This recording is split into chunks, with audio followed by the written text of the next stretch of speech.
gorgeous day. Going for my 8K today. Really looking out for the weather this year. Just starting off with a little walk.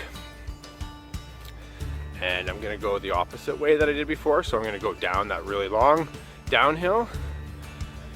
It'll be a long downhill today, but it was, there's some steeper uphills when I go the reverse way in this case. So I'll let you guys know how it's going. Feeling all right. I'm actually scoping that hill for a future hill workout where I do some hill repeats, but you can see it's busy. Okay, here's the view on the downhill. Just cruising, feeling okay. Feeling in my legs probably from the squat and skipping, but no excuses. 8K finished on Wednesday, and it was tough. It got ugly for me. I definitely started to, I don't know if it was the skipping and the squats yesterday, but from about the 3K mark on, that's when I started going downhill. I was just feeling, I wasn't feeling that comfortable. I was having to pull out every kind of technique I have for getting comfortable. So I just reminded myself of a few things you can do when that happens. You definitely want to maybe shorten your stride and move and pick up your cadence. So you want to maybe move your legs a little faster.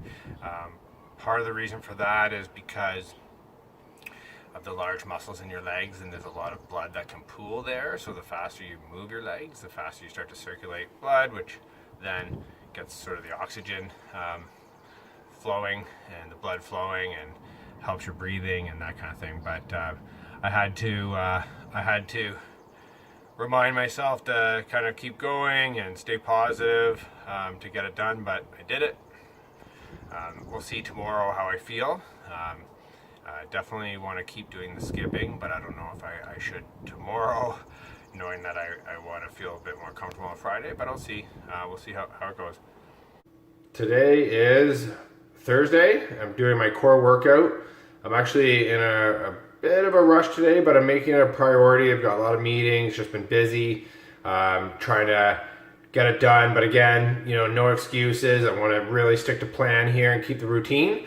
So I'm going to, today for the purpose of time, I'm just going to quickly demonstrate the exercises I'm doing today. I'm doing 2 new kettlebell exercises, one for the front delts and another one like for rows for the back. So I haven't really done any back specific exercise, so I'm kind of excited about that.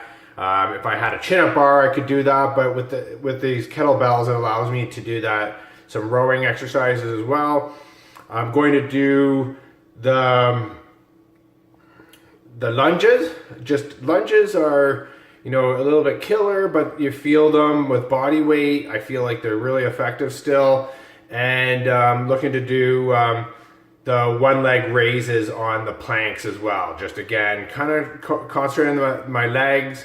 I know I was dying yesterday, but it's all about conditioning, so I want to keep it going.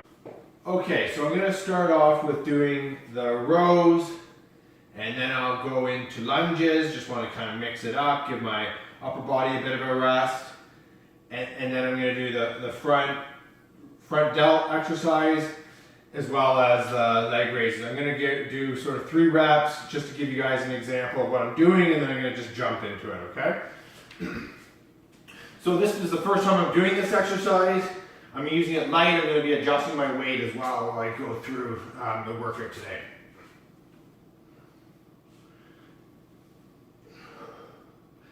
Just want to keep the movement really controlled. I'll transition from this and go into the lunges. You've seen me do these many times, but again, you know, I feel like they really hit those hamstrings. I'm just using this as a bit of a warm-up. And then from there on the kettlebells, this is another exercise I'll work on my weight, but it's basically going like this. Nice and controlled movement. Looking for contraction in the shoulders. This wouldn't have to be heavy. It's all about having enough tension to get the right contraction. And then I really like this exercise from last week, doing the planks with the leg raises.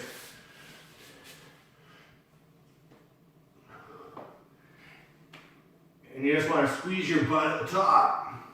Really good for filling the exercise. So, I'll use that as a warm up. I'll jump into it and let you guys know how it goes.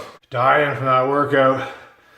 Those kettlebell rows were hitting my abs the whole time. So that and doing the plank leg raises, perfect. Look to really need to strengthen that area. And that should also help me during my running too. So try to make sure I keep it intense, but I have to move on now. Got it done. I'll see you guys tomorrow for the run.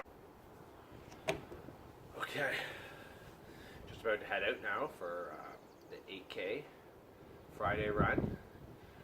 I'm going to go up that extended, like sort of 2-kilometer long hill.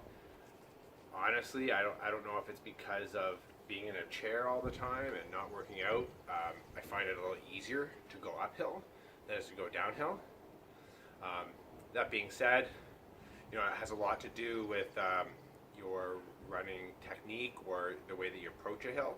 So I'm always keeping that in mind. You know, you don't want to take sort of chop at the hill and make it you know, you don't want to have a long stride. So you just want to kind of shorten your stride, and essentially you compensate for the difference of the hill, and it allows you to just approach it exactly the same way as you would on a flat area. In terms of a comfort level for your body, obviously your pace is going to go down, but that's okay. So today I'm actually going to time my run, but I'm not looking at my watch at all while I'm doing it. I'm not doing this to kind of gauge pace. I am doing it to gauge pace, but I'm not doing it to push pace. So I'm just going to go out and run the way I have been. I'm focusing on being comfortable, but I need to know where I'm coming in here, and that being the reason for that being that when I get into doing my my fitness test in the next couple of weeks, I just want to have an idea of where I'm at, so when I plan for that, it's going to be more of a threshold run or a max run. So this will help me gauge what my max would be. So I'm just doing it for that reason. I don't care. If I'm 6 minutes a kilometer, doesn't really matter. That will just help me with the planning. But I'll let you know what I come in at. I'm kind of curious too. Just doing my cool down right now, and finish the 8K. So I'm just doing my little walk right now that I always do before I do some stretching. But yeah, it felt pretty good. I mean, I felt way better today than Wednesday, so that's good. So I'm getting a little acclimated to the distance, and you know, recovered from my Wednesday run and the work in between, so it's good. And I checked my watch at the end.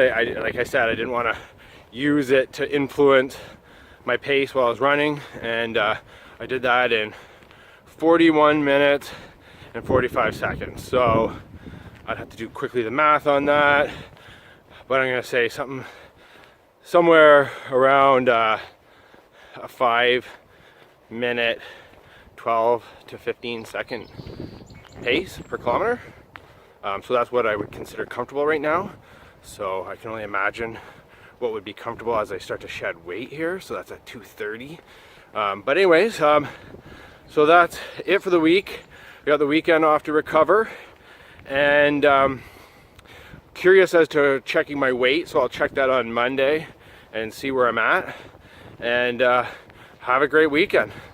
Don't forget to like and subscribe and leave comments. Love to hear your feedback.